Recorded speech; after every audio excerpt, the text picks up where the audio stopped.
Undang-Undang Cipta Kerja ini justru kalau kita lihat dia akan lebih menambah emisi yang dikeluarkan oleh Indonesia. Pemerintah yang mengeluarkan izin dan pemerintah juga yang merusak.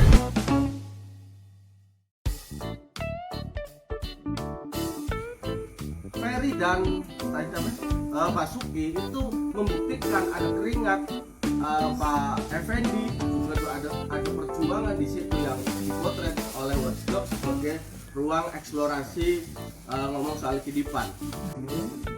Dan dengan gaya khasnya Mas Dandi Laksono, dia mencoba untuk mengaitkan, mengkorelasikan antara peran negara, dalam hal ini adalah pemerintah, dengan pengusaha.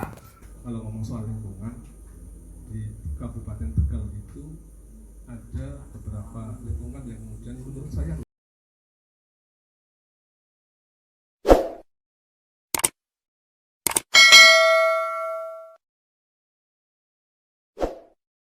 sih sangat mudah ya. Terima kasih. Assalamualaikum warahmatullahi wabarakatuh. Selamat malam menjelang pagi. Saya sebenarnya karena tuan rumah ya, karena pendiri Omah Sinau Nurul Kawakib, sebenarnya tidak ingin banyak berbicara di sini karena sudah ada sahabat saya, sahabat kita semua, Mas Samsul Falah, yang memang ahlinya di bidang ekologi dan juga sudah mendoakan agar dari maghrib tadi tidak hujan. Majasem itu 1 minggu ini hujan, Mas. Jadi karena ada Mas Samsul Falah dan kawan-kawan semua yang sakti di sini, alhamdulillah tidak hujan. Pakai ada. Kalau ingin merespon ini saya sebentar aja ya, cuma 1-2 menit saja.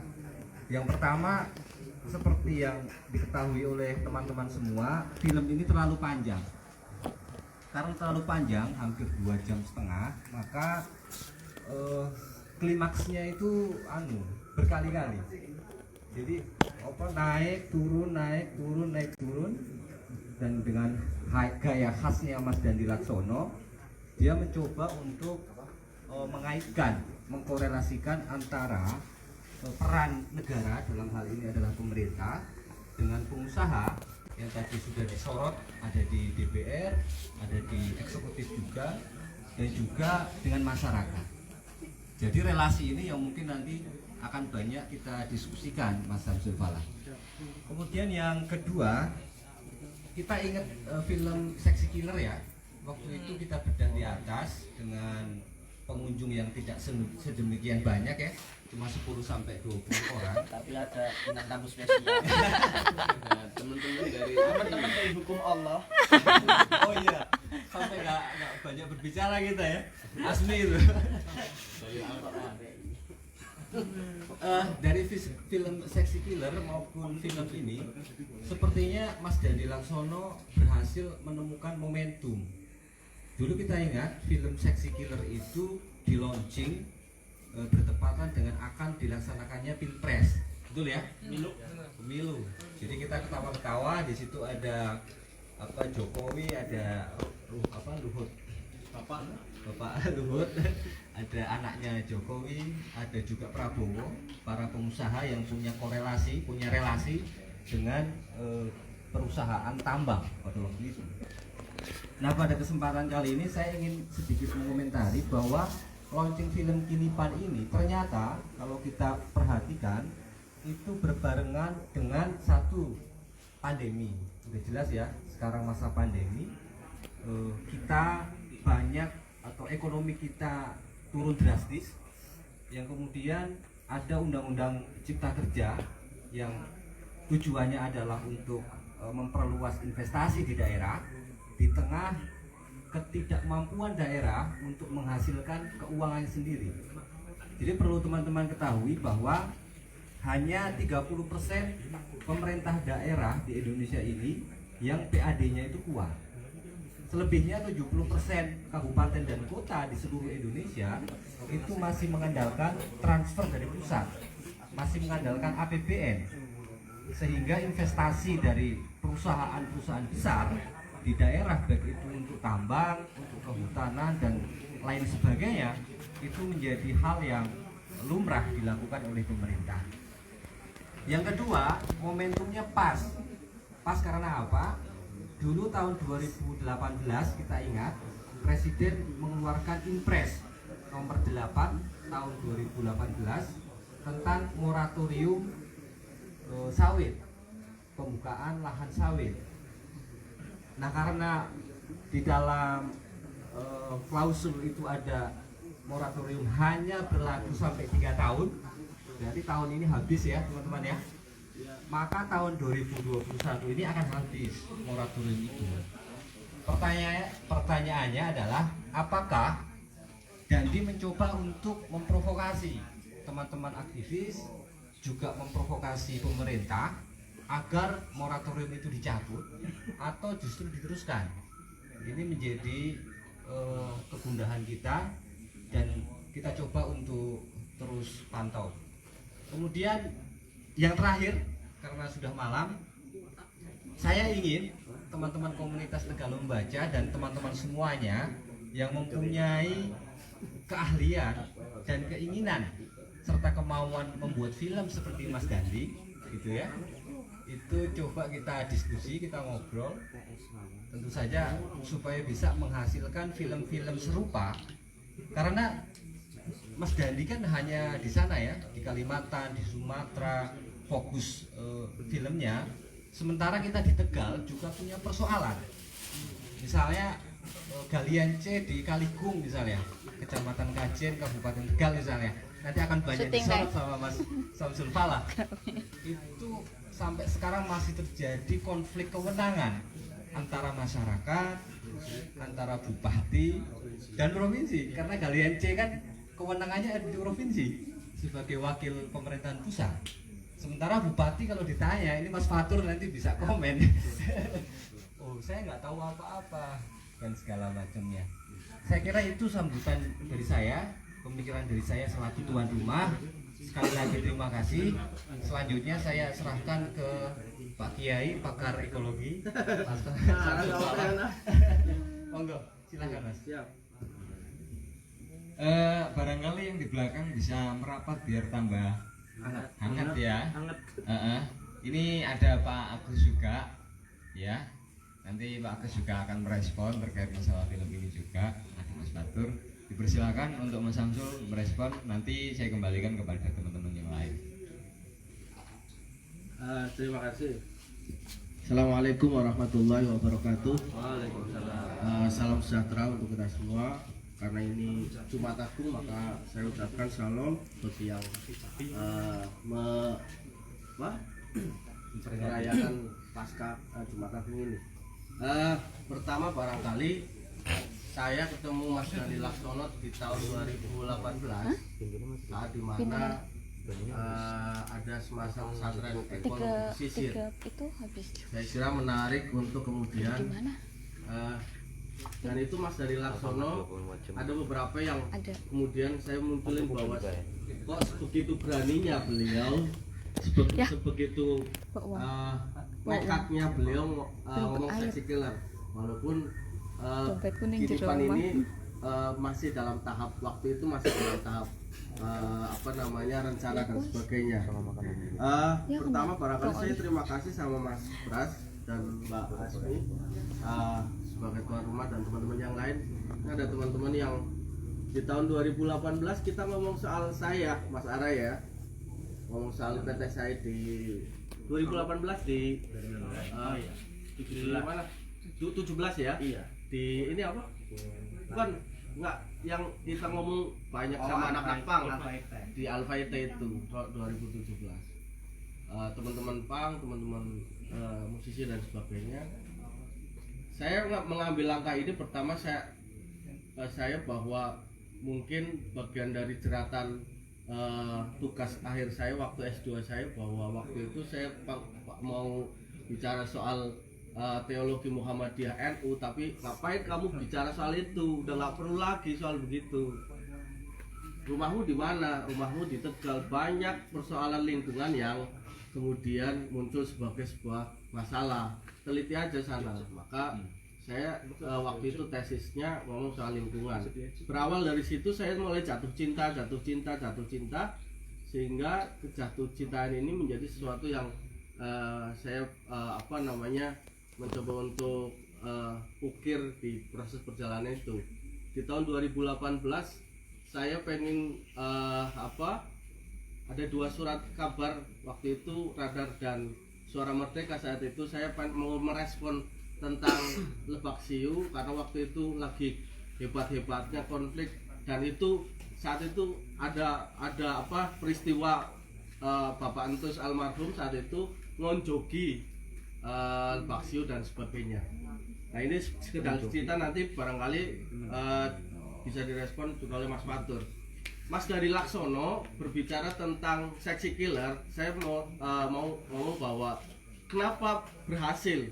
Waktu itu saya tanya kenapa berhasil, dan semua orang ketika melihat seksi killer akan merasa terinduksi oleh beberapa cara pandang, dan kita kayak seakan-akan nggak ada artinya dengan posisi kita sebagai manusia, sebagai khalifah fil ard, kira-kira begitu, sebagai sebuah pemimpin di muka bumi yang waktu itu Adam sebagai anak moyang kita memberanikan diri untuk kemudian, kata Kiai Said, memberanikan diri untuk memimpin muka bumi.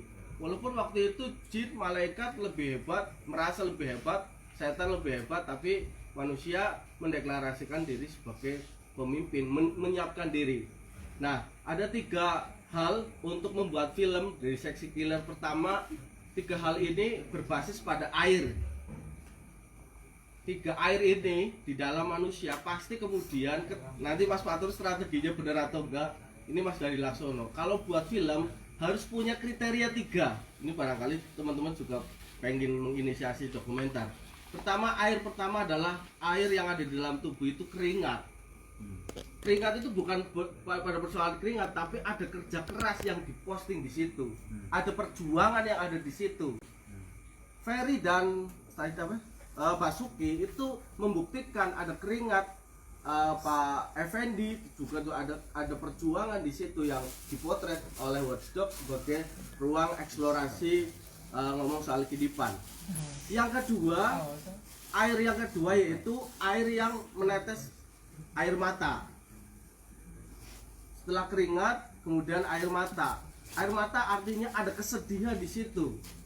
Nah, saya pikir 2 bangunan ini sudah memotret semuanya, bahwa kita melihat ada kesedihan di situ. Ada satu kriminalisasi, walaupun di beberapa media saya cek katanya ini bukan kriminalisasi, tapi ini bagian dari kriminal asli gitu. Kriminal asli ini kontraproduktif, narasi yang beda. Bahwa ini kriminalisasi karena dianggap mencuri salah satu Lu katakanlah mencuri hanya gergaji saja, kenapa kemudian sampai kayak dianggap teroris, betul nggak sih? Ya, tadi kan semacam Densus 99 loh, perangkat ininya loh. Kalau iya katanya itu persuasif, gimana persuasif yang begitu? Yang ketiga yang paling menarik ini, bila saya nggak ketemu air yang satunya. Kalau di seksi killer saya menemukan itu, pernah nggak? Air yang satunya itu di seksi killer di mana? Di awal itu. Di awal saat dimana orang lagi mau check in di hotel, kemudian memakai listrik, AC dan sebagainya. Di situ saya, mana ya air maninya ya? Air mani artinya bahwa air yang punya satu sensualitas, seksualitas terhadap itu. Kalau film berdasarkan 3 ini pasti satunya yang keempat. Satunya adalah darah, yaitu bahwa perjuangan memerlukan darah dan sebagainya. Nah, Mas Dari Laksono pasti memotret film dalam kategori ini. Banyak kemudian film-film sekarang itu hanya basis airnya cuma 2 saja lah, keringat sama air mani tadi. Tapi yang darah dan sebagainya nggak ada ya Mas, kecuali yang kemudian yang poren-poren itu perawan kemudian berdarah dan sebagainya. Ini anekdot saja. Nah, apa yang harus kita refleksikan bahwa di dalam Al-Quran bahwa cerita itu mengandung kisah itu mengandung ibroh itu sesuatu yang harus kita harus kita ambil hikmahnya dalam konteks apa yang ada. Minimal aku kemarin diskusi sama orang-orang PKD Mapala, saya bilang harus ada revitalisasi Mapala lah. Saya waktu jadi ketua BEM Mapala selalu kemudian hanya diajak, Mas, ayo Mas, tahun baru ning selamat rayak nanggana, ayo Mas. Apalagi biasa tradisi-tradisi di selamat tuh begitu, bahwa kemudian ritualitasnya begitu, ayo kita melakukan revitalisasi bahwa ke Slamet, ke Dieng dan sebagainya, kita selain menikmati alam tapi kemudian mencoba untuk memelihara alam. Ada hal, kalau ini menjadi sebuah kemungkaran, maka ada 3 hal yang bisa kita lakukan. Minimal Tegal berempati terhadap Hinipan. Tegal kemudian merasakan apa yang kemudian dirasakan oleh beberapa teman-teman di sana. Nah, salah satu webinar tersebut mereka masih menganggap bahwa pemerintah dan masyarakat menjadi sesuatu yang nyun sewu. Ini belum ada komprominya, masih face to face. Ini menurut saya negara apa ini? Maksudnya negara yang kemudian kok kayak nggak ada kolaborasinya antara ayo bareng pemerintah, segmen pemerintah dengan masyarakat yang lain. Begitu juga saya kalau barangkali bisa menceritakan soal saya di 2014-15 saya banyak diskusi sama teman-teman aktivis lingkungan di Cirebon yang waktu itu dampingin di Cermai ya, Mas Arya, termasuk FN, KSDA dan sebagainya from Nahdien. Untuk di situ tuh menarik menurut saya. Instrumen yang dipakai itu untuk menolak chevron saat itu, geothermal itu, yaitu ada 3 unsur. Pertama, masyarakat lokalnya yaitu Sunda Wiwitan ya Mas ya.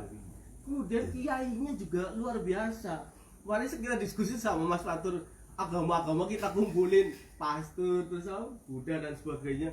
Ternyata mereka spiritnya memang menggaungkan itu.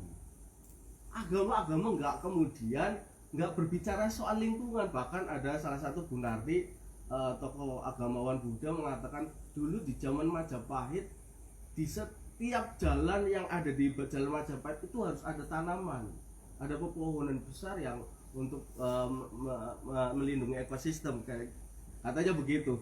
Karena Buddha merupakan salah satu agama yang mungkin bisa bersentuhan saat itu.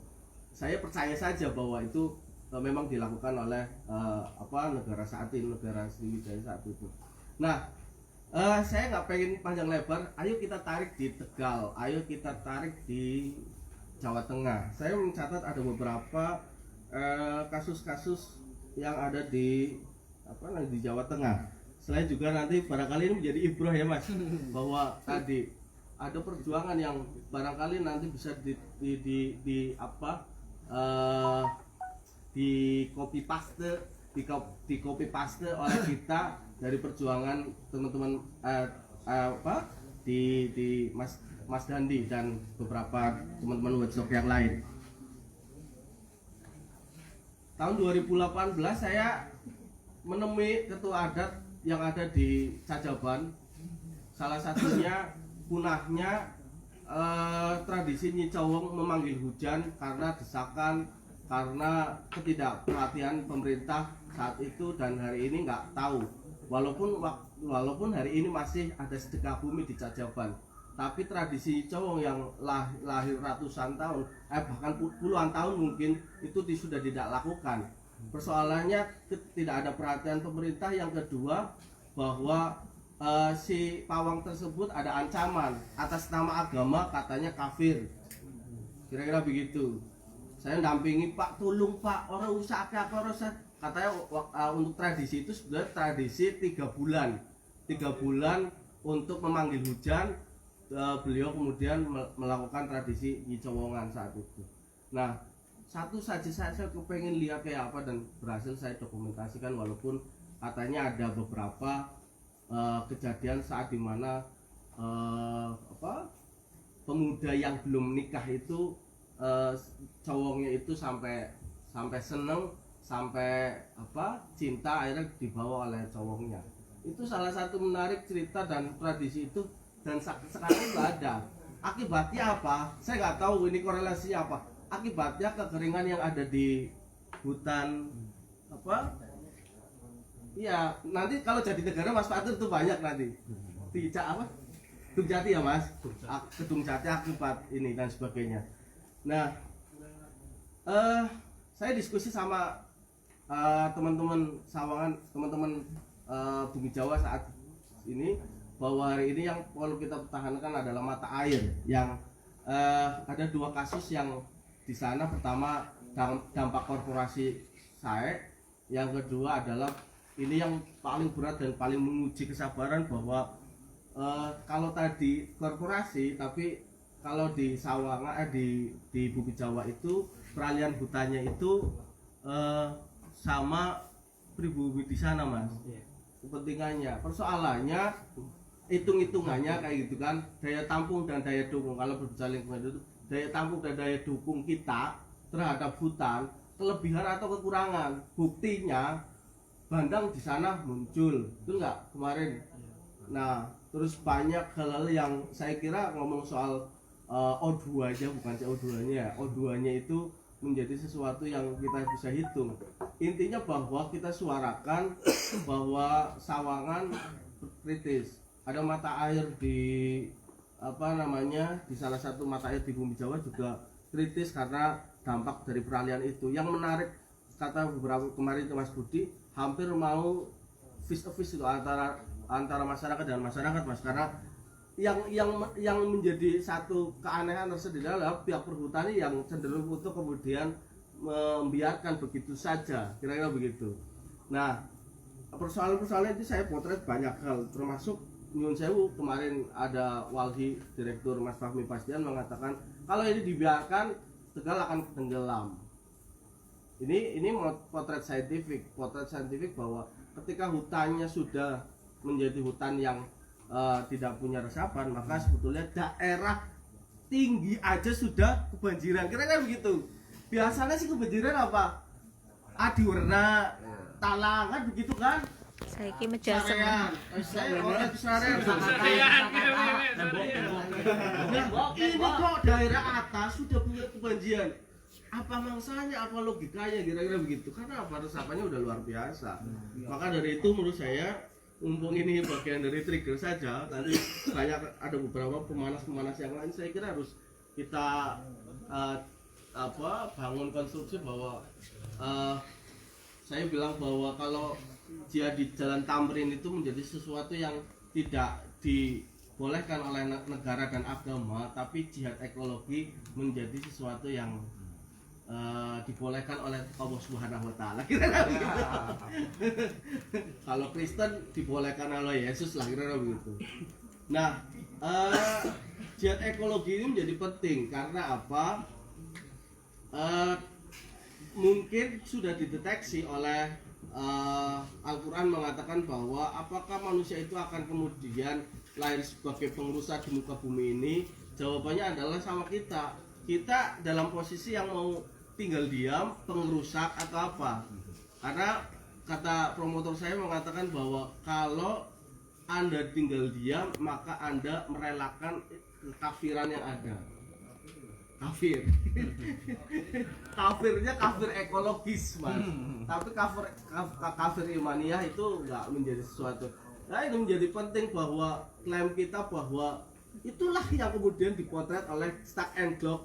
Terakhir saya akan ngomong soal Stark and Glock, bahwa manusia yang punya spiritualitas seperti kita, kata Abraham Maslow mengatakan kita punya kebutuhan spiritualitas, maka yang harus dipotret, kata Stark and Glock mengatakan bahwa konsekuensional dan eksperiensial menjadi sesuatu yang penting.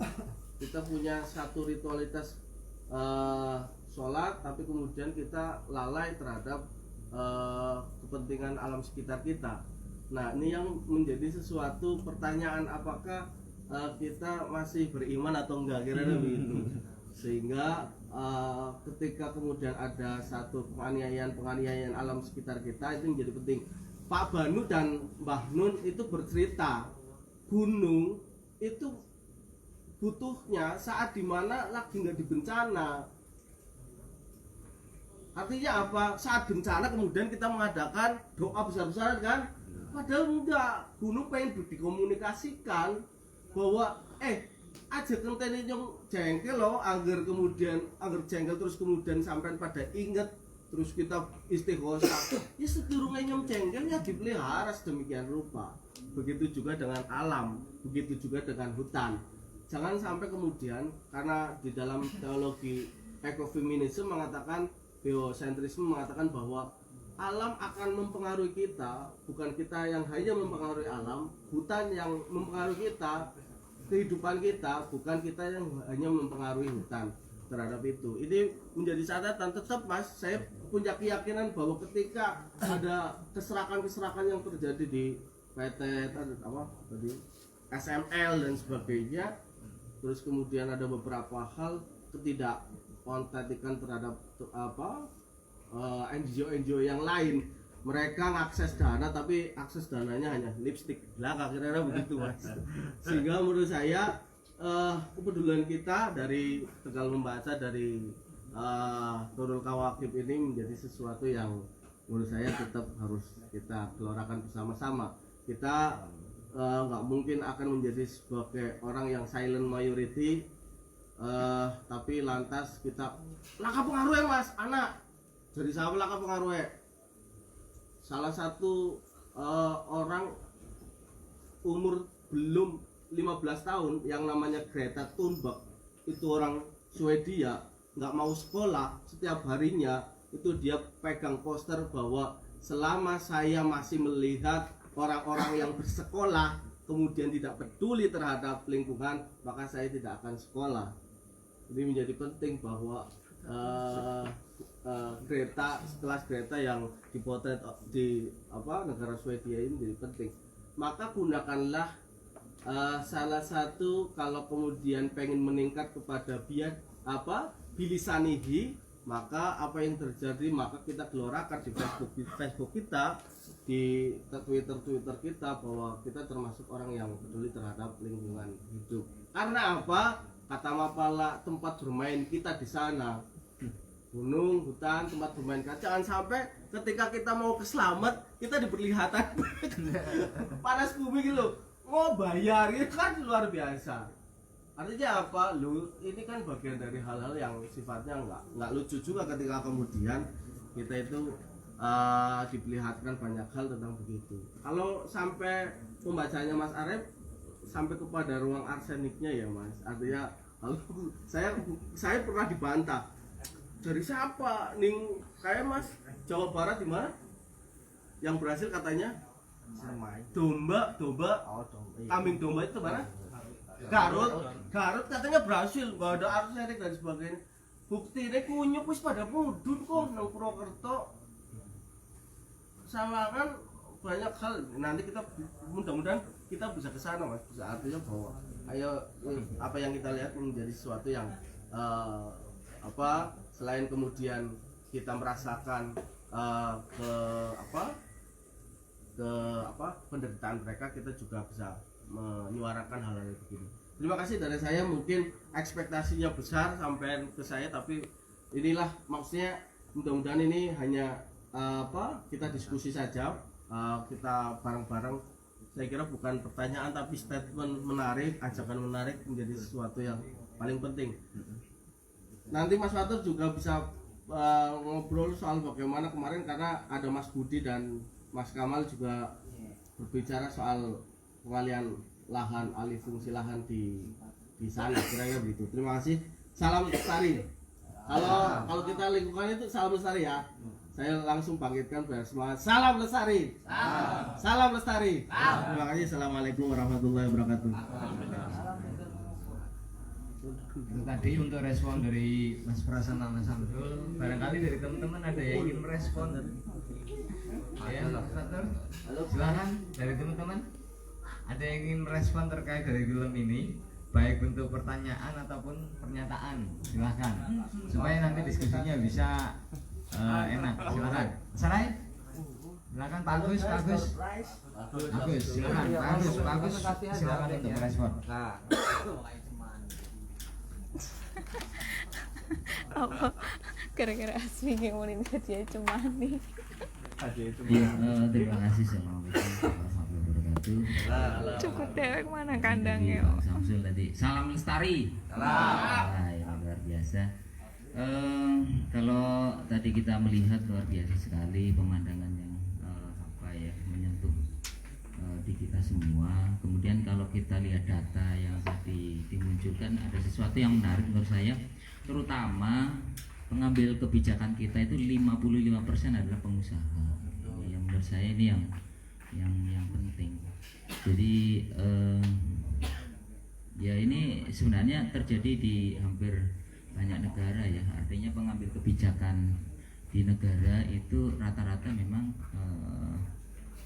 pengusaha gitu ya. Jadi arahnya ya kapital gitu ya. Kapital memang mengarah ke sana.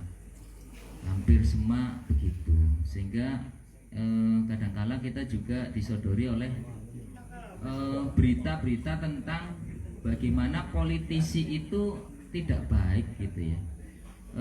Padahal tentu ini berseberangan. Kalau kita melihat politisi ini adalah salah satu jalan ibadah gitu ya. Nah ini harus disebarkan sesuatu yang baik. Jadi politisi tidak selalu jahat, tidak selalu busuk. Nah ketika sebaran ini kita antipati terhadap politik, kemudian orang-orang muda tidak mau masuk ke sana, orang-orang baik tidak mau masuk ke sana, artinya iya berarti yang masuk di sana adalah orang-orang yang bukan baik begitu ya. Yang bukan baik. Nah sehingga ini menurut saya penting. Bagaimana orang-orang baik kok bisa masuk di dalam dunia politik, tetapi modalnya nggak ada. Lah ini yang menurut saya itu cukup penting karena pengambil kebijakannya memang di atas sana. Itu yang data pentingnya gitu ya, data pentingnya menurut saya gitu ya, 55-nya itu. Yang 45-nya tentu yang biasa saja. Artinya selisihnya tidak terlalu banyak, sehingga tentu ini kesempatan kita semua gitu ya untuk melihat bahwa bukan hanya pengusaha yang ada di sana. Itu yang pertama. Yang kedua kaitannya dengan yang sub lebih di bawahnya gitu ya. Jadi tentu kita kalau melihat yang jauh-jauh kayaknya sih jawaban kita susah. Nah tentu persoalan tadi yang disampaikan termasuk yang di sekitar kita itu yang menjadi bagian dari bagaimana menyuarakan dari teman-teman semua begitu ya. Kalau kita memang bisa membuat film ya buatlah itu. Kalau kita memang bisa membuat tentang tulisan ya di blog ya buatlah itu. Kalau kita memang bisa membuat fotografi tentang itu, buatlah itu. Apa saja yang memang kita bisa. Kalau memang teman-teman senang dalam acara ibaratnya penanaman, penghijauan, ya terlibatkan dalam hal-hal yang demikian begitu ya. Sehingga apa yang kita lakukan sebenarnya tidak harus menuntut kepada sesuatu yang di luar kita.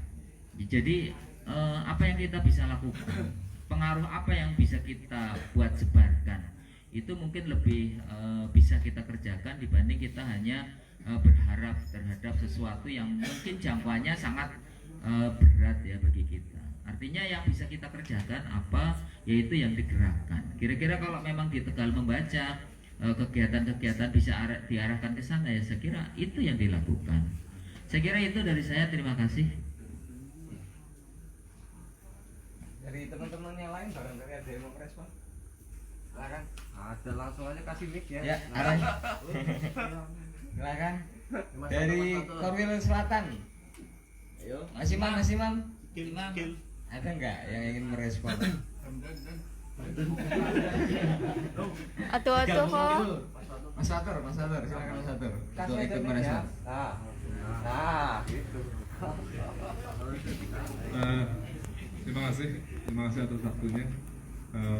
Saya sebenarnya tadi lihatnya sebentar, tapi dari film dokumenter itu sebenarnya itu kan terlalu jauh ngomong soal negara dan lainnya.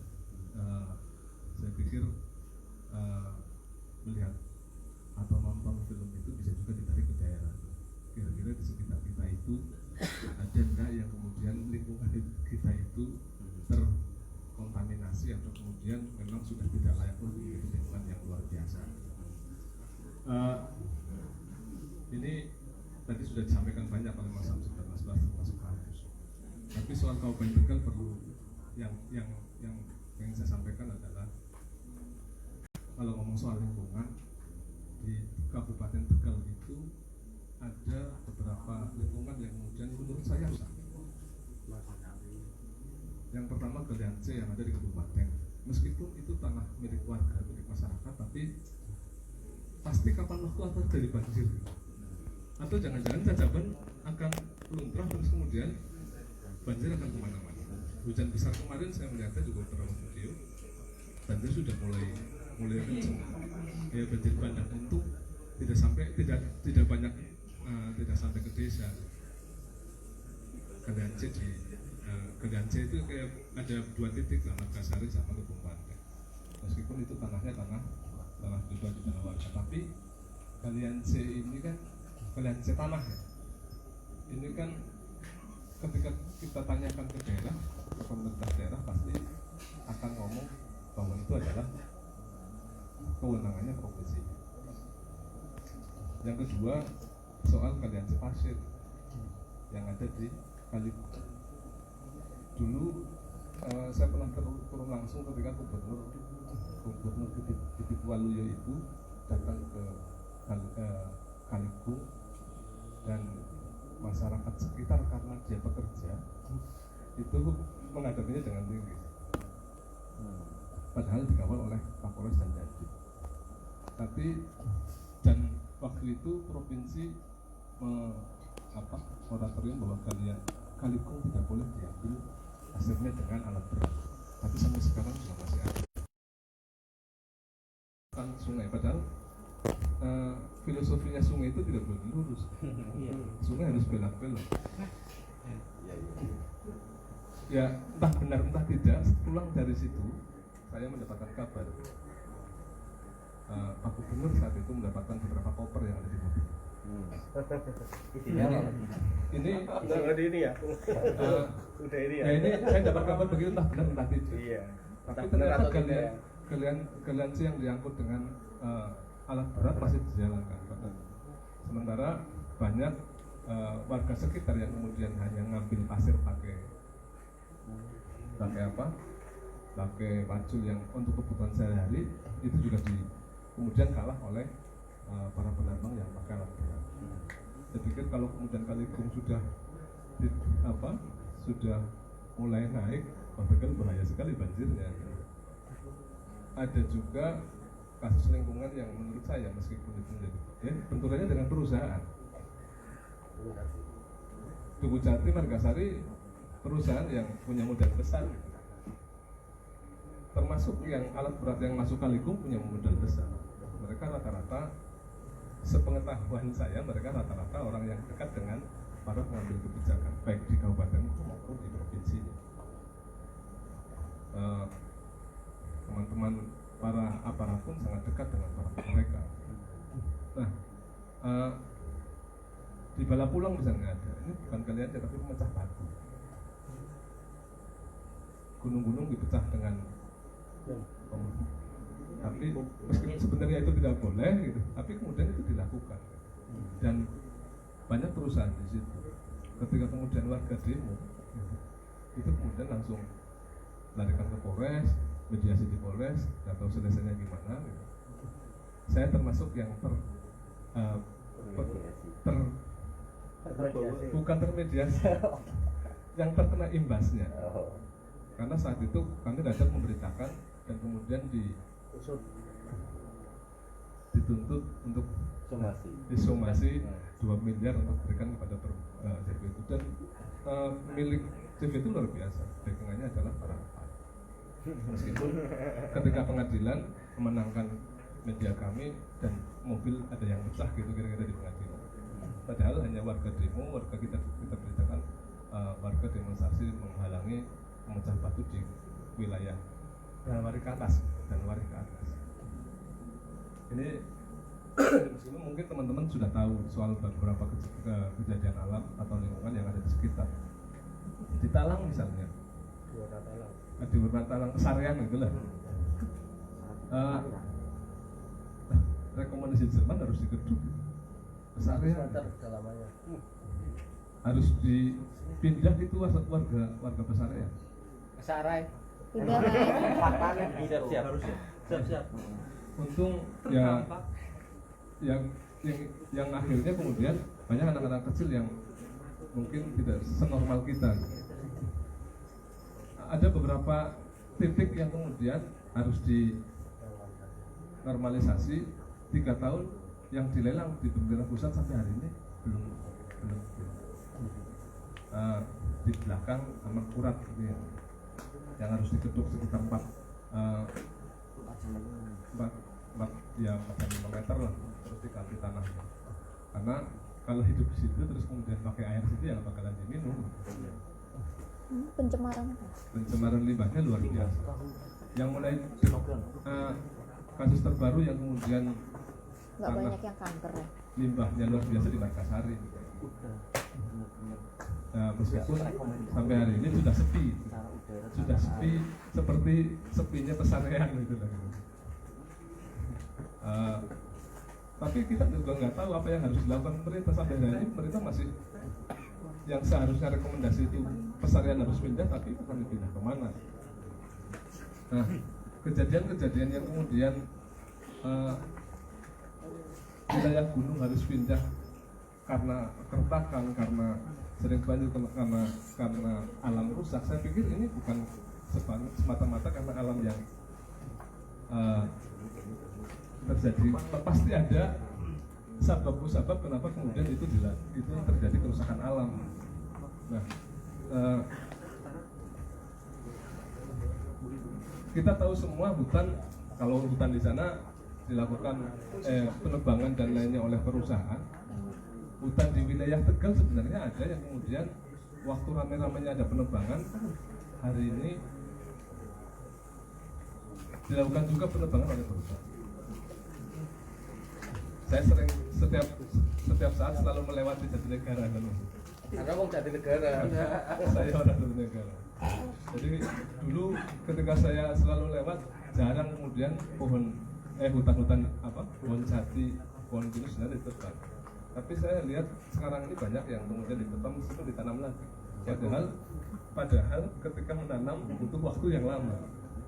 Dan ternyata bekerja sama dengan kalau sekarang namanya masyarakat hutan gitu ya, lembaga masyarakat hutan, bekerja sama dengan mereka, saya melihatnya karena perhutani kekurangan dulu yang pohonnya sudah besar-besar terus kemudian bisa pendapatan perhutani gitu. Karena sekarang kurang pendapatan, akhirnya kemudian dimanfaatkan untuk kerjasama dengan masyarakat hutan. Banyak sekarang perhutani melakukan kerjasama terus kemudian dijadikan tempat wisata. Padahal ketika pohon itu tumbang dan lainnya mesti akan terjadi, kapan waktu akan terjadi di sana misalnya. Siapa yang kemudian berani MOU dengan perhutani, kemudian setiap tahun harus memberikan masukan untuk perhutani, dia akan dibebaskan untuk mengelola hutan itu. Di wilayah ada yang kemudian miring sampai hari ini tidak pernah ditanam karena menjadi tempat wisata. Nah, ini yang ada di sekitar kita saja. Artinya ternyata di sekitar kita banyak masalah yang kemudian akan ngomong ekologi, ngomong lingkungan akan berbahaya bagi kita. Saya pikir kalau kemudian mau mengikuti jejaknya kayak tadi Mrakasa film misalnya, itu menjadi menarik ketika memang itu yang perlu disuarakan ketika kita tidak bisa lantang sendirian. Maka cara-cara lain yang lantang untuk bisa dilakukan dengan membukakan film gitu. Kalau ada yang berani lantang menyuarakan itu dan Pak mau ganti kamera. Kira kamera. Siap. Tegal memukul siapa ya? Wah, tegal memukul bayarkan tegal memukul. jadi Tegal kalau saya melihat ada Tegal membaca, saya pikir Tegal membaca tidak hanya sekedar membaca buku tapi membaca alam. Ya, cocok. Baca realitas. Minimal ada yang ada di sekitar kita gitu. Saya pikir tambahan saya begitu, Mas Nung. Sebelum ini Mas, betul. Tapi jangan lupa bahwa waktu ada seksi killer 4 hari Mas Dandi Laksono ditahan di Mabes Polri. Tapi bahwa kemudian lepas karena datanya valid dan tidak terbantahkan. Nah ini yang menjadi menarik bahwa kita mau action ke sana juga harus basis datanya juga kuat. Jangan kemudian ini akan menjadi sesuatu yang kita bunuh diri kira-kira begitu. Tapi saya menangkap semangat teman-teman untuk menggelorakan ini jihad ekologi, yuk bareng-bareng. Karena ketika Salim Kancil meninggal, terus kemudian ada aktivis lingkungan yang di Kendal ditabrak lari di Kendal kemudian meninggal, itu saya kira pahlawan sekali, pahlawan ekologi sekali. Itu saja. Matinya nanti urusan Tuhan. Saya ini bahwa itu jihad lah. Ya, tapi yang jelas bukan karena ada korporasi yang mendukung di situ ya. Tadi saya bising-bising Mas Patut. Mudah-mudahan sih Mas Dani Laksono nggak ada korporasi yang mendukung Mas. Iya. Karena kadang-kala karena berbicara manajemen konflik ada yang mendanai juga ada yang ini. Yang terjadi beberapa hal juga ini yang kontra didukung sama orang yang ketika lelang itu nggak masuk. Saya kan aduh berat ini. Tapi begini, kita perlu contoh ke konsisten keistiqomahan Gus Roy Murtado, kemudian ada Gus Fayat, ada Kiai Hussein Muhammad dan sebagainya. Saya kira mereka nggak kenal yang namanya NGO lah. Terima kasih untuk itu ya. Ya, itu tadi. Silakan dari teman-teman, ada yang ingin merespon kembali enggak? Coba. Rai. Merespon Mas Rai. Mas Rai. Guru presnya masih satu ini. Ya, silakan. Monggo. Ya. Sana nih Mas Batu, Assalamualaikum warahmatullahi wabarakatuh. Cerita soal desa pesarean sendiri. Kebetulan aku desa pesarean Mas. Kalau misalkan soal lingkungan saat pesarean yang secara tanah, air dan udara memang sudah tidak layak untuk hidup, termasuk yang di bawah di belakang makam Mangkurat, yaitu blok pesarean Klambon, karena di situ ada 4 sampai 5 meter kan itu abu limbah abu dari pengecoran logam yang ada di daerah Klambon. Untuk soal permasalahan lingkungan di Kabupaten Tegal sendiri, saya pernah sama teman-teman PAN waktu 2019, berarti pas puasa tahun lalu, pas pertama pandemi itu bikin satu momentum acara Food Not Doom, ya salah satu subkulturnya dari budaya teman-teman PAN. Jadi kita masuk ke salah satu desa di Sidamulya. Teman-teman ada yang tahu nggak desa Sidamulya? Bukan, itu GPN bala pulang 2 km melewati Bukit 1, dan di situ ada satu permasalahan yang bikin kita menarik sama teman-teman PAN mau datang ke situ berbagi, cukup gratis, sablon gratis dan lain sebagainya juga bersama. Yaitu desa Sidamulya itu sangat tidak layak jalannya sekitar 2 km. Desanya itu jalan 2 km menurut apa? Masih berdasarkan lumpur.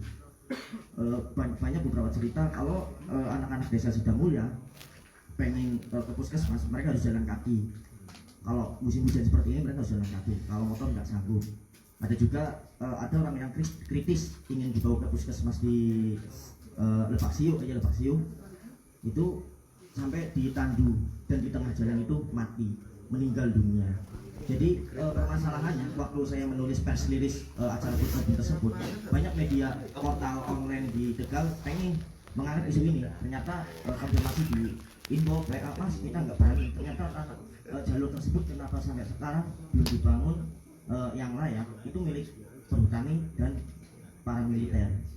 Itu kenapa ya teman-teman di Sidamulya waktu kita main ke sana berharap isu soal desa Sidamulya, soal jalur yang tidak layak, karena kan penting banget soal akses pendidikan dan kesehatan bagi masyarakat terutama di pedesaan. Dari akses pendidikan mereka nggak dapat karena harus berjalan kaki berapa kilometer. Kalau misalkan pengen nggak melewati jalur itu, ada jalur yang masih layak tapi harus muter, bahkan melewati sungai melalui pakai ketekan kapal. Ya menurutku kalau kita bicara soal persoalan lingkungan yang jauh dari daerah kita, itu ya masih kurang tepat, karena di daerah kita sendiri masih banyak persoalan lingkungan yang memang perlu kita kaji, kita bedah, dan bagaimana sih solusinya, termasuk desaku sendiri. Karena kalau misalkan pesarean pengen dievakuasi masyarakatnya, pasti akan ada trauma, karena waktu 2016 2007-2008 itu ada kasus bagaimana tanah pesarian itu masih dimiliki oleh Keraton Pakubuwana Salo. Tanah pesarian itu hampir digusur pada tahun 2006, 2007, 2008 karena pengen dibikin salah satu tempat wisata ya keratonan lah. Ya sampai sekarang status tanahnya kan banyak yang bilang kalau pengen gawe rumah murah kayak turun tanah sarean, tanah yang murah. Karena tanahnya hanya sertifikat ya bumi, iya sertifikat bumi dan ya pajak bumi dan itulah. Intinya kalau misalkan baik saya juga sering ngobrol sama beberapa orang tua yang paham soal persoalan limbah di Pesarean. Kalau misalkan ada penelitian yang mengatakan ini masyarakat Pesarean harus dievakuasi karena secara udara tidak layak, tanah tidak layak. Kayak waktu kemarin pas PDAM itu mengalami kebocoran, itu satu Pesarean tidak ada yang menggunakan air untuk minum. Mereka langsung berbondong-bondong beli galon karena sangat tidak layak. Bahkan di rumahku sendiri yang pakai sumur, galian sumur yang dari dulu airnya juga keruh banget. Kalau misalkan di kolam dalam 1 hari langsung mengendap ya pasir dan lain sebagainya. Ya mungkin bicara dalam konteks desa saja menurutku itu sangat penting sekali. Ya mungkin itu saja sih Mas Hadi. Ya. Lainnya menanggapi Itu yang soal belakang barangkali ada yang juga ingin merespon untuk memberikan pernyataan atau pertanyaan, silakan. Itu enggak? Silakan, ternyata banyak kasus juga ya di Tegal ya. Ada kalian sih terus termasuk di desanya Mas Arai juga. Jadi film gini kan sebagai refleksi untuk kita melihat realitas yang ada di Tegal. Silakan, ada enggak? Silakan. Aci, merespon sih. Silakan sih. Assalamualaikum warahmatullahi wabarakatuh. Terima kasih. Ini coba saya mengungkapkan kegelisahan saya ataupun saya sebagai teman-teman yang memiliki komunitas tersendiri lah. Artinya bahwa kesadaran ekologis ini kita ketahui bahwa di Tegal itu banyak sekali komunitas yang ada, banyak organisasi kemasyarakatan, banyak organisasi kepemudaan yang ada di Kabupaten Tegal. Namun bisa dihitung sangat sedikit sekali atau concern dalam pembahasan soal-soal isu tentang ekologis. Kita sudah tahu persoalannya, namun juga kita ketahui sendiri bahwa hanya sedikit saja yang melakukan ataupun berempati terhadap ruang-ruang ataupun konservasi ekologis. Saya kira juga teman-teman Tegal Membaca Hari yang saya dengar dan selalu konsisten dalam persoalan-persoalan isu-isu apapun lah, termasuk kesadaran ekologis ini yang kadang-kadang juga dari satu tempat ke tempat lain selalu istiqomah teman-teman Tegal Membaca. Namun komunitas-komunitas lain itu belum ataupun jarang sekali mengikuti konsen-konsen tentang isu ekologis ini, yang menjadi kegelisahan kenapa dan bagaimana solusinya untuk sama-sama membangun kesadaran kepada semua masyarakat, kepada semua komunitas untuk sama-sama menjaga lingkungan yang ada di sekitar. Itu yang menjadi kegelisahan saya. Kemudian kadang-kala juga ketika kita sudah tahu dan ingin sekali mencari sebuah solusi itu, kita ada kekhawatiran dan ketakutan dalam melakukan baik itu yang sifatnya advokasi ataupun lain dan sebagainya. Ada ketakutan ataupun kekhawatiran tersendiri bahwa di belakang ataupun di balik semua itu ada aparat, kira-kira begitu, yang selalu melindungi para investor ataupun PT-PT yang tersedia. Itu yang menjadi dilematis terhadap kegelisahan saya sendiri. Itu saja sih komen saya. Terima kasih. Assalamualaikum warahmatullahi wabarakatuh. Bisa kok Aci, Saya nambahin aja. Jadi saya sih yang meyakini film ini pasti dibuat terus kemudian sebelum ditayangkan, ini kan berita yang secara umum ya, pasti dianalisa kira-kira yang membahayakan yang mana, mesti dia sudah menyiapkan. Artinya begini, kalaupun kemudian kalau film memang siapa saja nanti akhirnya bisa melihat, tapi ketika memang mau melakukan katakan advokasi alam gitu ya, advokasi lingkungan, saya pikir tidak mesti harus yang merasa takut itu dihilangkan dulu. Baru kemudian akan takut ketika memang menemukan hal yang menakutkan. Ya, kita belum ngapa-ngapain kenapa harus takut dulu? Jadi misalnya ngomong, saya teringat ada orang yang kemudian ini mau melakukan penelitian ya kalau tidak S2 S3 lah gitu. Iya. Udah takut. Oke. Sebelum apa-apa sudah Takut. takut. Penging. Ada yang bilang itu bahaya kalau melakukan penelitian atau membuat pos haji.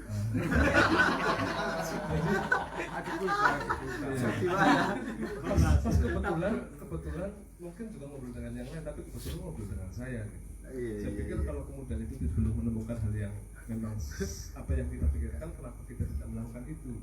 Ya sedikit dan tadinya mau melakukan itu, cuman akhirnya tidak menemukan. Harus pindah judul ya gitu. Nah, ngomongin soal ini, soal kritik, maksudnya soal kritik. Saya pikir kalau kemudian takut duluan belum menemukan yang menakutkan gitu, kita jangan berani melangkah gitu.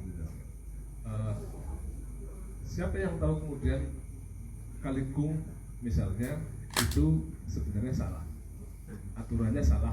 Kita yang tahu kalau kemudian kita tidak terjun langsung gitu, benar nggak sih salahnya di mana, dan terus kemudian si pemiliknya seperti apa, dan jangan-jangan si pemilik itu juga sudah mengantongi izin dan lainnya gitu.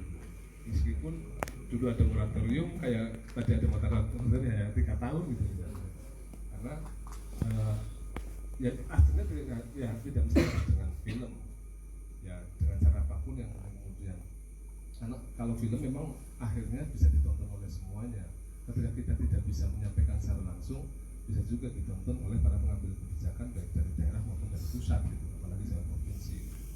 Saya sih nambahnya itu. Terima kasih Mas Batur. Tak buka ya season pertanyaan ya. Silakan supaya nanti ada tanya jawab. Silakan ada yang ingin menanyakan perihal refleksi yang sudah kita lihat dari film Kinipan atau permasalahan-permasalahan isu lingkungan yang ada di Tegal sendiri. Silakan. Ada yang pengen menanyakan enggak? Gum? Iya, Tegal-Kalaka jere. Apa benda Tegal-Kalaka? Oh, Asmi udah ngomong Asmi. Oh iya sih. Mas Asmi. Silakan Mas Asmi. Gong ya biasanya. Silakan. Ya. Gongnya. Apa pan doa bae? Saya doanya doa karo nangis tapi ya.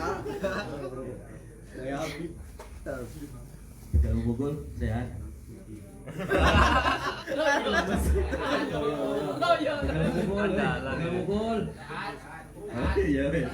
Responnya sedikit.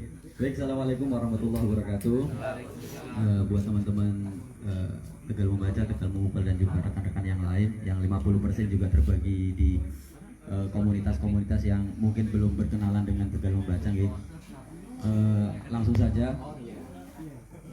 Kalau saya sedikit cerita, kalau ternyata kehutanan juga saya dulu terprosok di hutan. Tahun 2015 saya ikut ekspedisi NKRI namanya, itu dari Menko-nya Bu Puan Maharani. Kebetulan saya tempatnya di Kupang sampai Kabupaten Belu, terakhir dekat dekat Timur Leste dan juga sampai cover ke Rotendao, itu pulau terluar yang di Indonesia. Dan kebetulan lagi memang jatahnya kehutanan gitu. Dan yang paling terparah yang istilahnya 6 bulan itu kami dibagi menjadi beberapa tim. Paling nanti ketemunya 2 minggu sekali. Dari Kabupaten Timur Tengah Selatan namanya TTS, kemudian Timur Tengah Utara namanya TTU, kemudian Kabupaten Kupang sampai ke Rotendao yang harus dari perjalanan Kupang naik ferry itu sekitar 8 jam. Ternyata di sana hampir yang katanya cendana, yang katanya paling populer di timur, jujur pribadi ya, saya sangat sulit untuk menemukan cendana. Itu secara pribadi. Tapi kalau kita bicara penelitian, karena kita backingnya memang dari pemerintah, kita bicara hampir di setiap kabupaten ada cendana. Tapi memang keadaannya cendana itu baru ditanam sekitar di tahun 2012. Saya masih ada di draft saya juga, ternyata masih ada petanya, dan ini juga ada gambarannya. Saya sempat bikin laporan tentang ini, bahwa yang paling parah juga perbatasan hutan. Yang paling parah itu kalau di Atambua, di Belu itu ya deket namanya Motaing gitu. Nanti boleh di searching juga, ada namanya distrik Oekusi. Itu yang memang punya tanah Timur Leste, yang banyak tanah perjanjian pertama yang punya orang Portugis, tapi itu masuk dalam kawasan Indonesia. Ada lagi penjaga hutan namanya kalau tidak salah Mateos Anin, itu di TTS Kabupaten Timur Tengah Selatan, itu di Soe namanya, itu dataran tertinggi di Pulau Kupang di Kabupaten NTT. Itu dia bisa kepala suku yang saya waktu itu notabene orang percaya agama Islam ya. Kemudian di sana memang dia budayanya masih kebanyakan Katolik, mohon maaf. Kita masuk izin hutan saja mereka sudah pakai cara adat gitu untuk menjaga hutannya.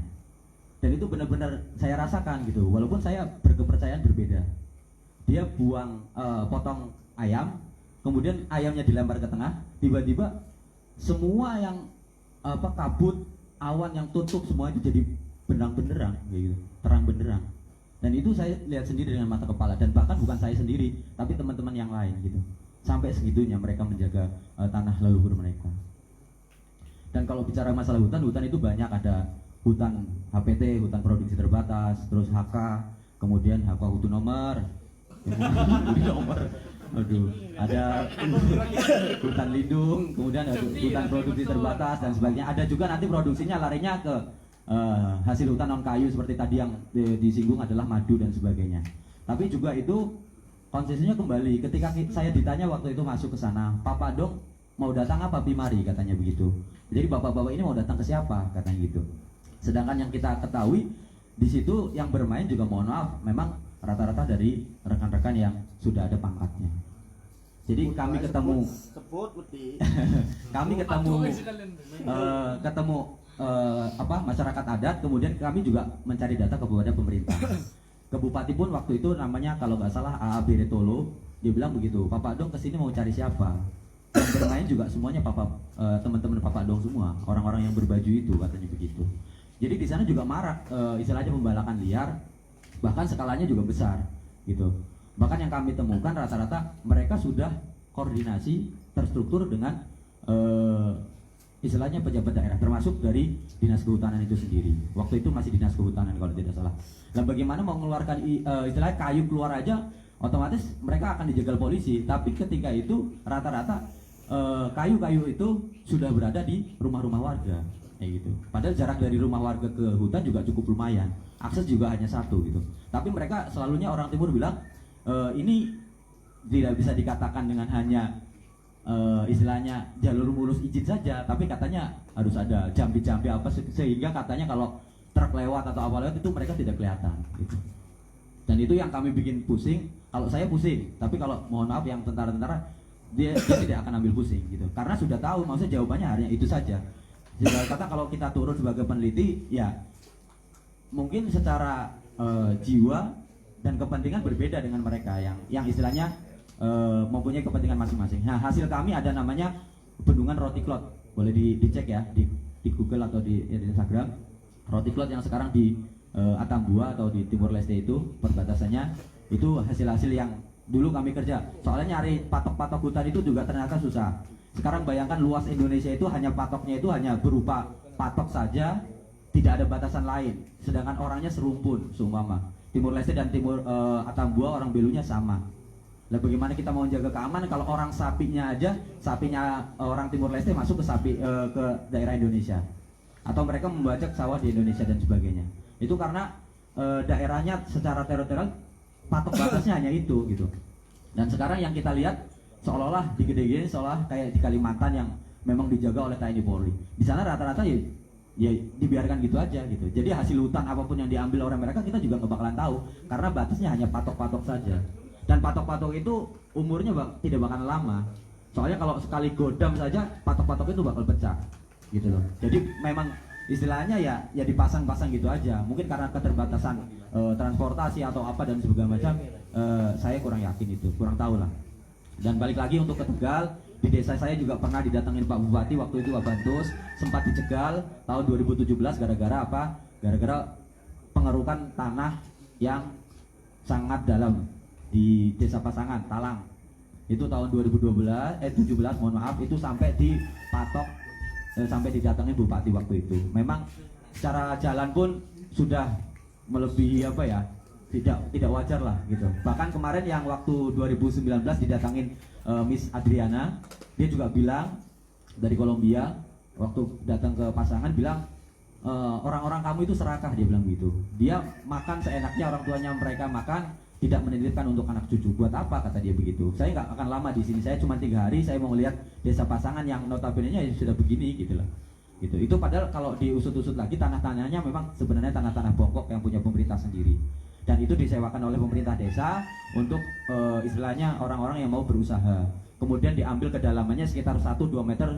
Kemudian itu memang melebihi kapasitas itu, mohon maaf. Dan akhirnya di stop karena bahu jalan dan tanah itu sudah tidak memungkinkan lah, karena sangat jauh gitu. Dan itu terjadi di desa pasangan. Nah itu kebijakannya memang tadi balik ke galian C gitu loh mas, kalau tidak salah. Dan itu mesti hubungannya nanti dengan izin Perbu Pato dan sebagainya, kami kurang mengikuti kalau seperti itu. Mungkin jalan temu titiknya ya itu kembali lagi dengan kebijakan seperti itu, tentunya mesti ada lobby yang lebih daripada pemerintah dan juga si pengusaha tersebut gitu. Intinya di situ sih. Jadi kalau pertanyaannya agak muter-muter ya mohon maaf, tadi ceritanya soalnya dari timur ke barat gitu. Ya mencari kitab suci lah. Ya. Dan pertanyaannya untuk tadi berarti mohon maaf gini Mas Fatur juga sering istilahnya ke hubungan sama yang di atas gitu. Barangkali kebijakan seperti apa sih untuk istilahnya kalau warga awam itu biar ngerti loh, sebenarnya anak kudu niki anak izin loh gitu. Daripada sekarang saya cara kasarnya bicaranya, Pak kerusakan dampak alam kayak ketok gitu. Tapi ada nggak sih maksudnya sing untuk menjelaskan orang bahwa Pak sebenarnya Pak kita harus digeduk hukumnya kayak gini Pak, kayak gitu. Secara hukum orang lihat kayak gitu dan sebagainya gitu. Niku yang perlu kami ini sih pahamkan. Terima kasih. Assalamualaikum warahmatullahi wabarakatuh. Terima kasih dari Mas Asmi, mungkin bisa ditanggapi ya dari apa yang tadi ditanyakan sama Mas Asmi, dan juga itu jadi apa ini saya tanyakan juga Mas Samsul, Mas Fatur atau Mas Pras atau teman-teman yang lain mungkin barangkali bisa menjawab juga, bahwa tadi kita sudah melihat berbagai macam kasus yang ada di Tegal gitu kan. Terus kata Haji kemudian takut untuk melangkah. Lantas kemudian supaya tidak takut itu bagaimana? Ketidaktakutan itu kan karena ada validitas data, misalkan begitu. Seperti Mas Dandi pernah katakan waktu itu, Seksi Killers yang ditayangkan itu sudah mengalami potongan-potongan yang sangat banyak. Jadi durasinya hampir 3 jam sebenarnya, cuma ditayangkan jadi 1 jam 25 menit. Karena ada hal-hal yang memang kalau misal di up di media itu akan menimbulkan banyak konflik. Nah ini kemudian barangkali nanti dari mas-mas teman-teman yang lain langkah-langkah kemudian supaya validitas data yang perlu diambil dari bentuk dokumenter film atau kemudian advokasi itu langkah-langkah. Silakan dari Mas Fatur dulu mungkin. Ambil strategi ya. Iya. Fatur biasa saya pikir kalau bicara galian C terus kemudian dulu rekomendasi ada di soal penambangan ya, dulu harus ada, meskipun provinsi mengeluarkan izin pasti harus ada rekomendasi dari SLH.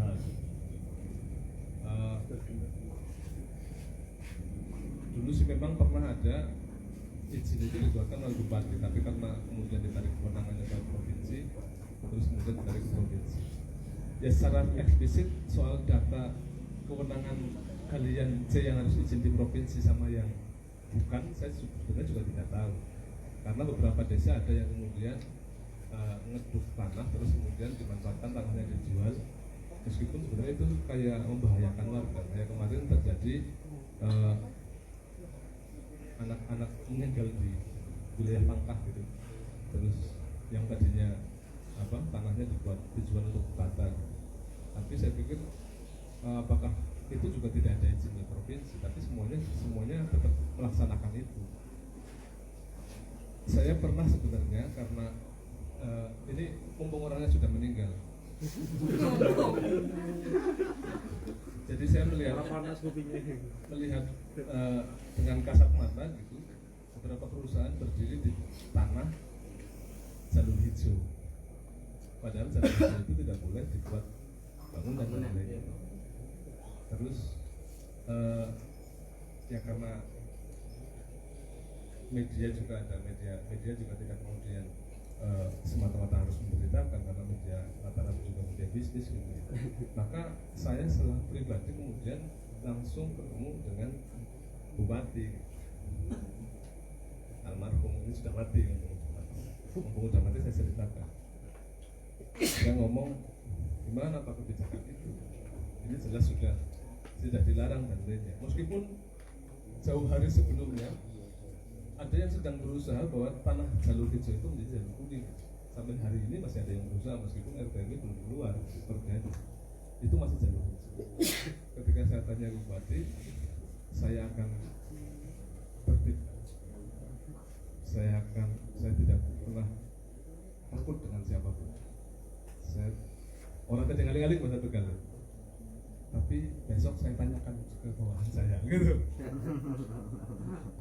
Saya menunggu itu sebenarnya agar sesuai dengan aturan. Gitu. Tapi ternyata besoknya bupati ngabarin, kayaknya lagi diurus gitu. Padahal sampai hari ini masih berjalan, dan saya yakin isolasinya belum ada. Nah, soal mencari data mesti dari mana-mana bisa sebenarnya. Kalaupun kita tidak bisa main ke dinas untuk meminta data, pasti kan ada teman yang dekat dengan orang dinas gitu misalnya.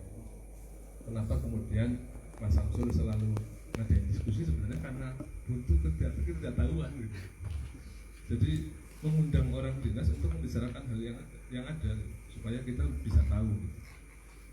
Jadi saya pikir kalau kemudian ya kalau lihat secara kasat mata jalan rusak tadi yang diceritakan Mas ini, kalau di video dan lainnya hanya sebatas untuk menyampaikan aspirasinya, kenapa tidak gitulah kira-kira.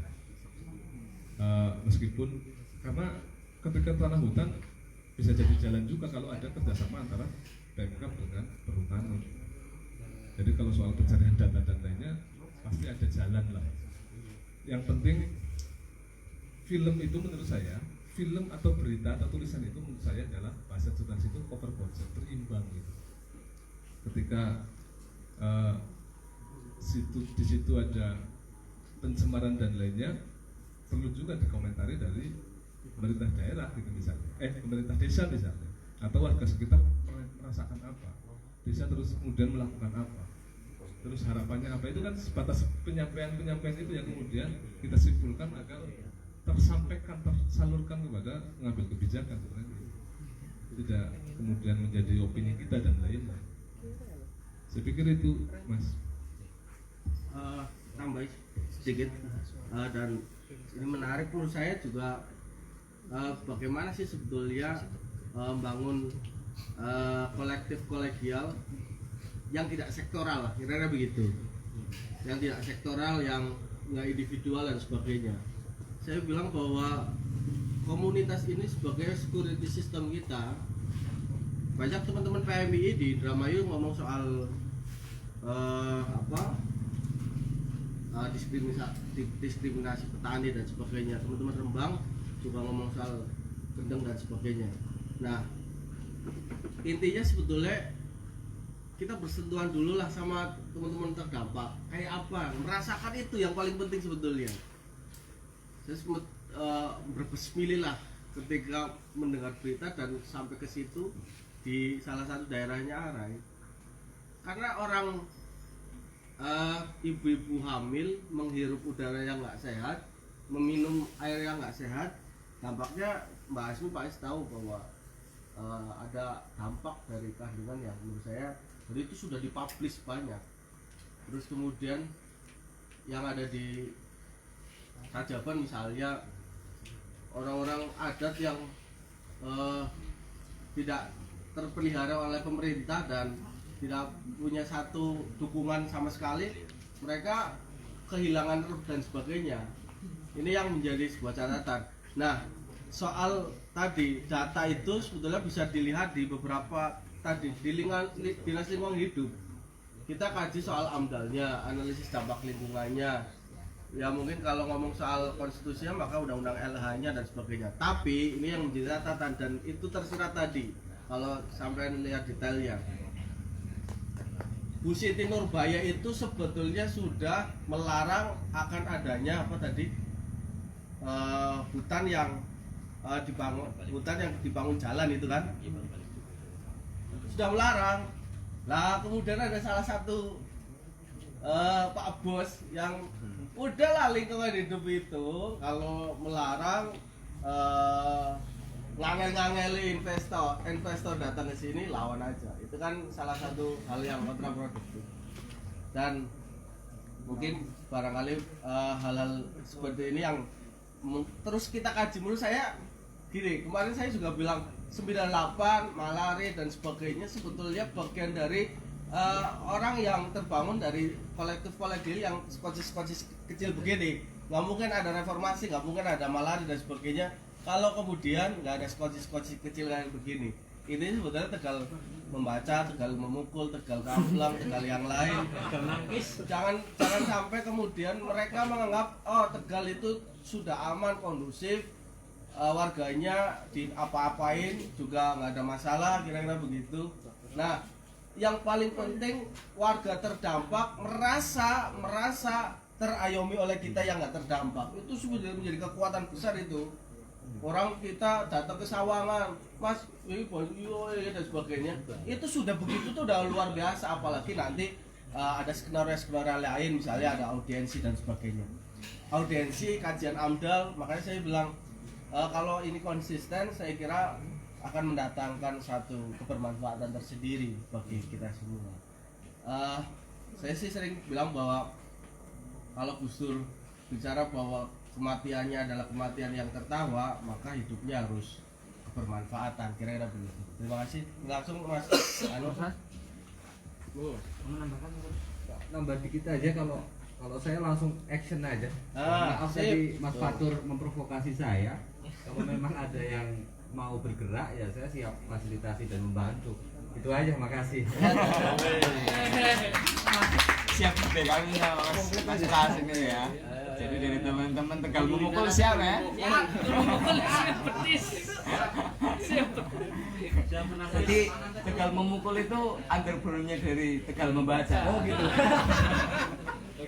Tagline-nya itu apa Mas Arai? Tagline-nya? Bersatu kita rudu, bercerai kita adu tinju. Silakan untuk pertanyaan lagi barangkali Mas Sultan ingin merespon. Silakan sebelum ditutup. Ada door prize. Iya, Mas. Oh iya, iya. Saya dapat amanat dari salah satu anak buahnya Mas Agus. Ini saya mau narik Pak Agus bahwa Pak Agus ini salah satu dekan dari teknik industri. Saya kemarin bilang di Cilacap itu ada dosen yang melarang karena salah satu fakultasnya ada teknik industri. Ya alhamdulillah Pak Agus bisa datang dan mensupport kita semua. Beri tepuk tangan dulu untuk Mas Agus. Ya. Jadi banyak ya nanti untuk siap membackup, ada Mas Fatur, ada Mas Samsul, ada Mas Pras, ada Pak Agus juga yang siap membackup semisal nanti Tegal Memukul adu tinju. Itu yang kelihatan, yang belum kelihatan ada juga. Ya, dari teman-teman yang lain juga silakan barangkali dari Korwil Selatan. Ini silakan dari Korwil Selatan Mas Imam. Mas Igel. Barangkali di sana pernah terjadi apa begitu, silakan. Cerita Lip. Ya ini Mas Igel.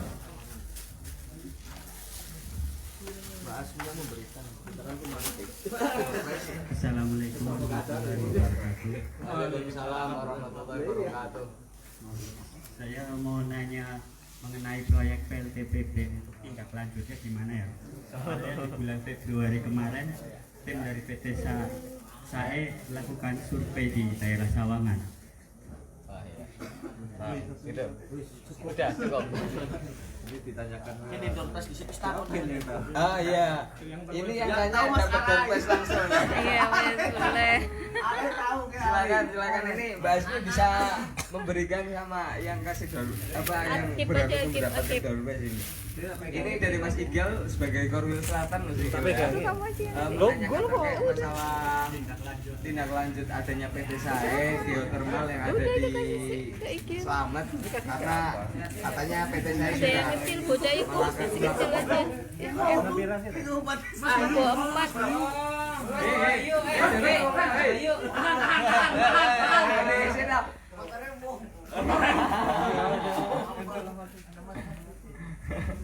Ya.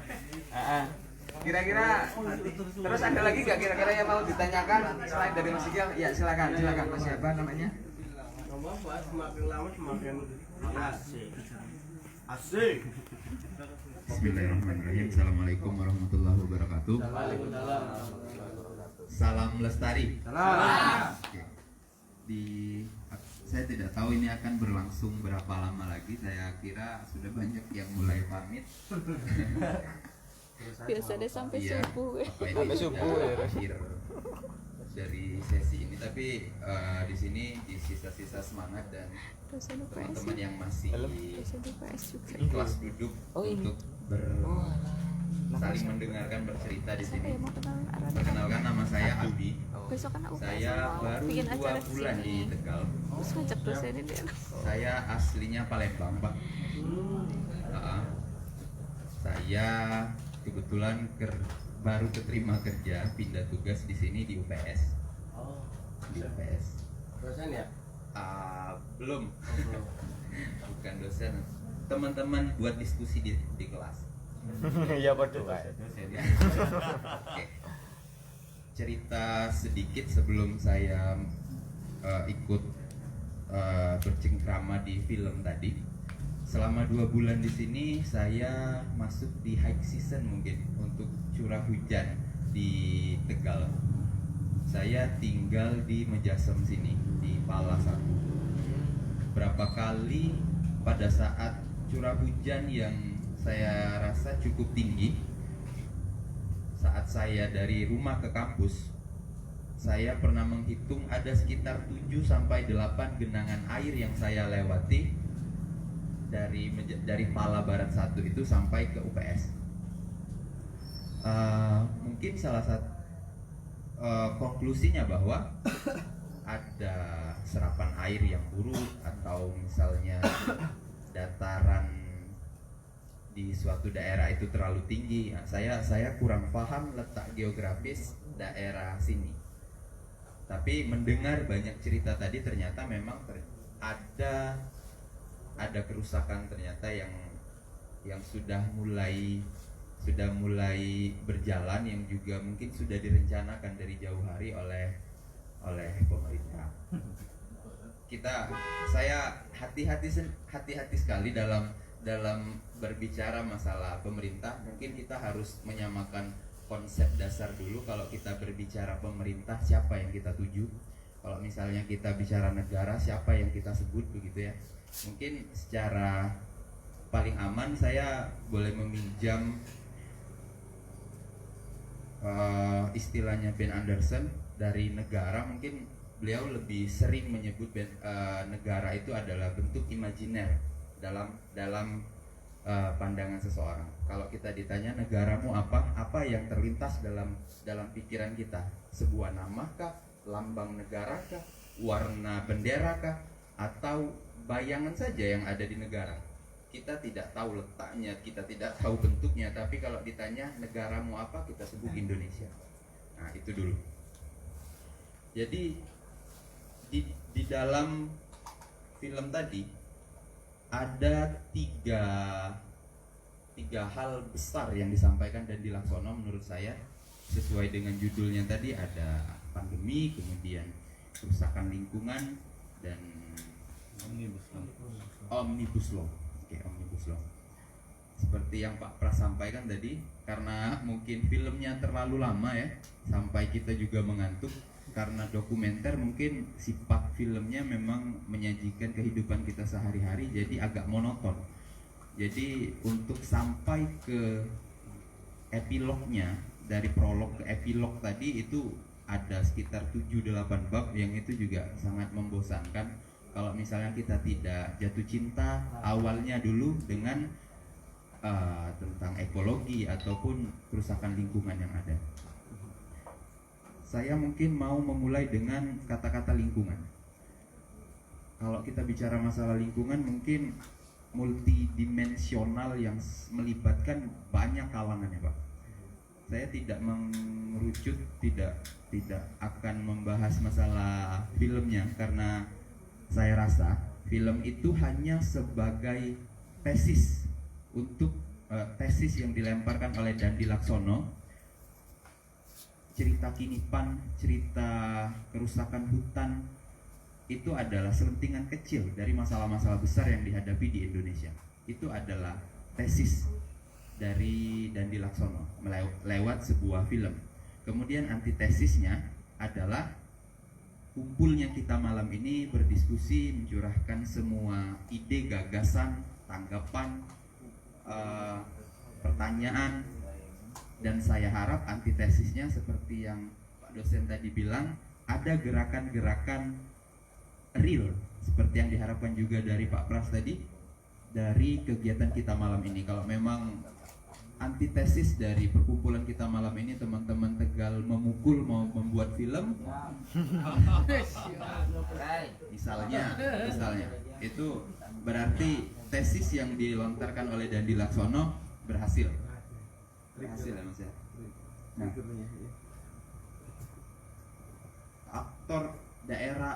aktor utama dari film ini adalah dua daerah besar di Indonesia. Yang pertama adalah Sumatera, which is saya sendiri orang Sumatera, Palembang.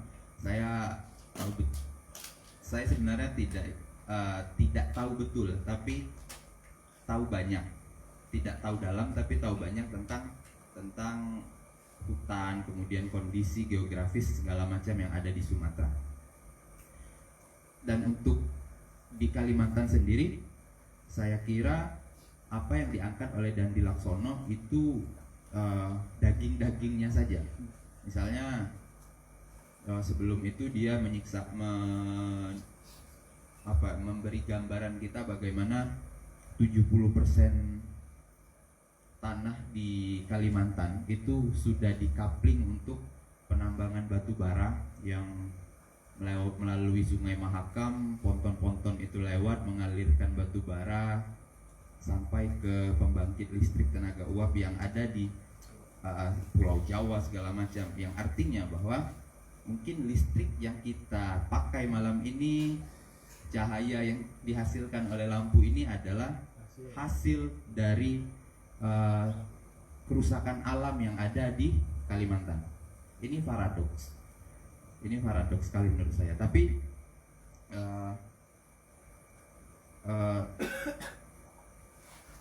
kita tidak memaknai itu sebagai sebuah masalah yang besar akhirnya, karena kita mendapatkan manfaatnya.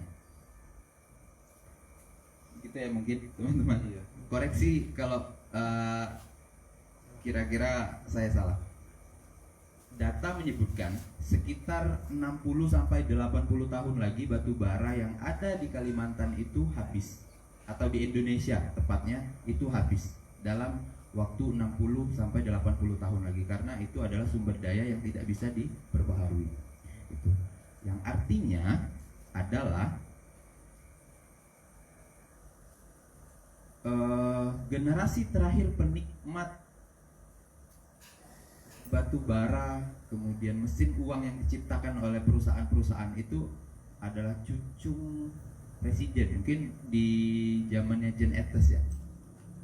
John Etes itu mungkin generasi terakhir yang akan menikmati batu bara. Setelah itu apa? Habis.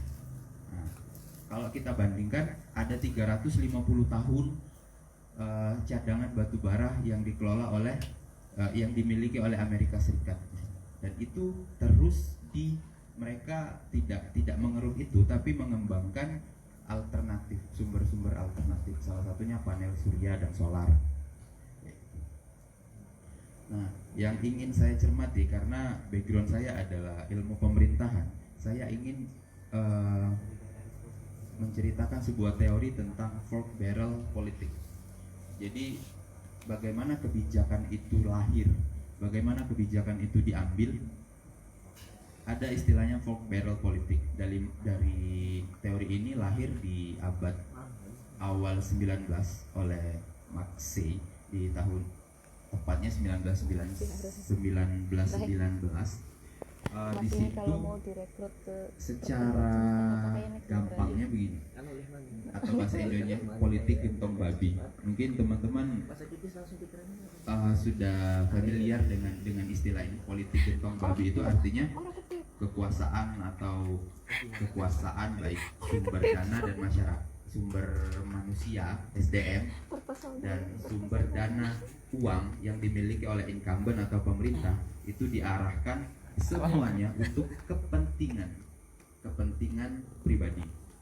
Mungkin seperti data yang ditampilkan oleh Watchdog tadi, 55% pengambil keputusan yang ada di parlemen tentang omnibus law itu adalah pengusaha. Artinya jelas korelasi teori ini dengan realita yang ada itu masih sangat relevan.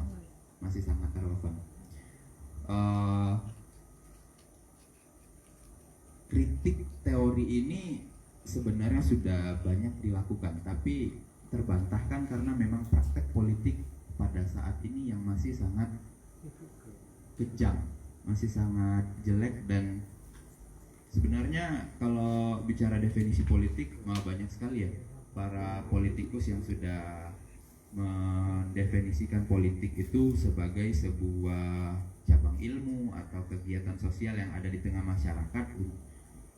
Misalnya definisi dari Aristoteles bilang politik itu adalah kegiatan yang dilakukan oleh masyarakat untuk suatu tujuan mulia untuk mensejahterakan seluruh masyarakat. Tapi kan itu kalau kita dengar dari apa namanya, dari pemerintah agak kayak angin lalu saja kalau dia bilang ini untuk kepentingan masyarakat dan segala macam. Mumpung isi fresh. Artinya bajak. Double. Umbrus. Oke. Gini, ada dua hal menurut saya dari sekian banyak perbincangan kita malam ini. Artinya kita yang bersikukuh atau yang peduli terhadap lingkungan memegang paradigma sosialis misalnya, yang kita juga tidak berpikir tentang liberal segala macam. Namun di sisi lain para penguasa memegang paradigma liberalis yang artinya juga berpegang teguh dengan paham-paham kapital. Ini dua hal yang sangat kontraproduktif ya. Nah, jadi akhirnya dari dua pemikiran besar ini yang dilahirkan adalah kekacauan. Saya rasa omnibus law adalah salah satu hal kecil yang terjadi kalau kita maknai dalam skala besar di dalam lingkup Indonesia ya, adalah salah satu hal kecil terjadi akibat kontraproduktif dua pemikiran tadi. Yang salah satunya misalnya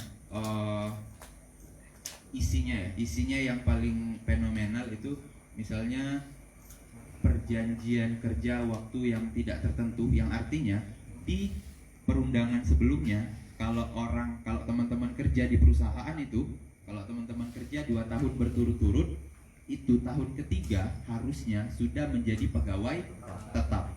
Akhirnya itu dihapuskan karena perusahaan tidak akan mau dibebani oleh tunjangan pensiun, tunjangan BPJS segala macam. Mereka bisa memecat teman-teman itu semau mereka sewaktu-waktu kapan saja begitu.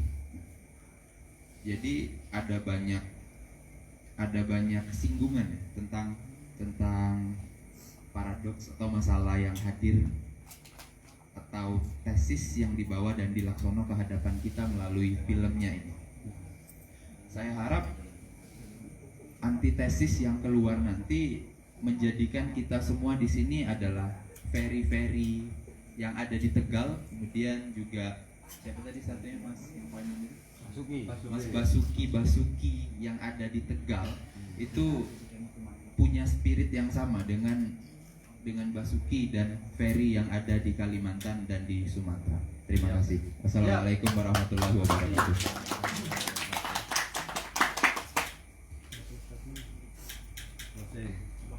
Jangan langsung di closing. Sampai itu tadi pertanyaannya masih coba untuk direspon dulu terkait masalah iya itu paham daerahnya gitu.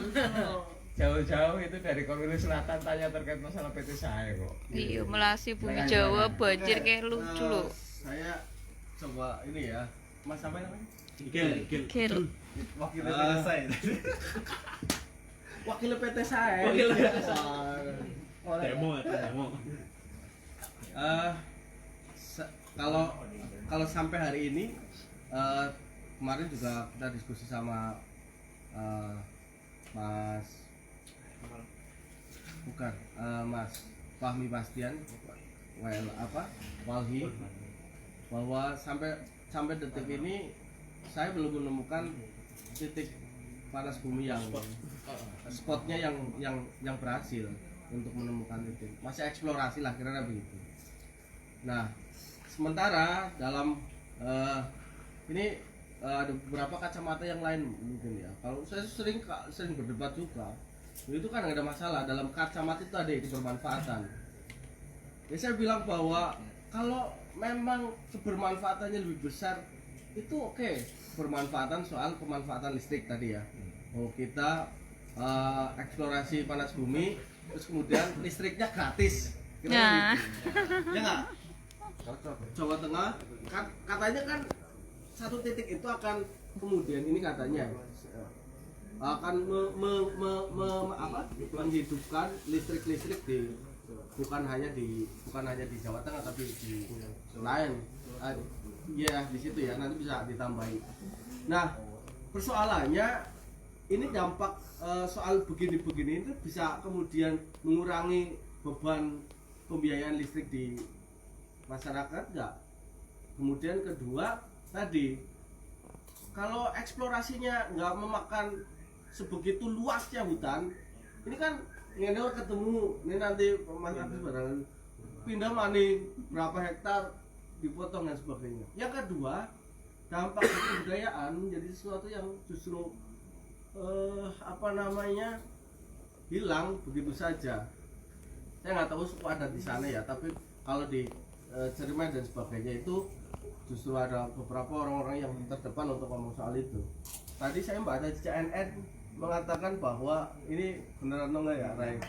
CNN itu pergerakan mengajak Anda sekalian untuk berpikir, berzikir, dan bergerak untuk kebaikan bersama. Jangan lupa komen, subscribe, like, dan share-nya. Terima kasih.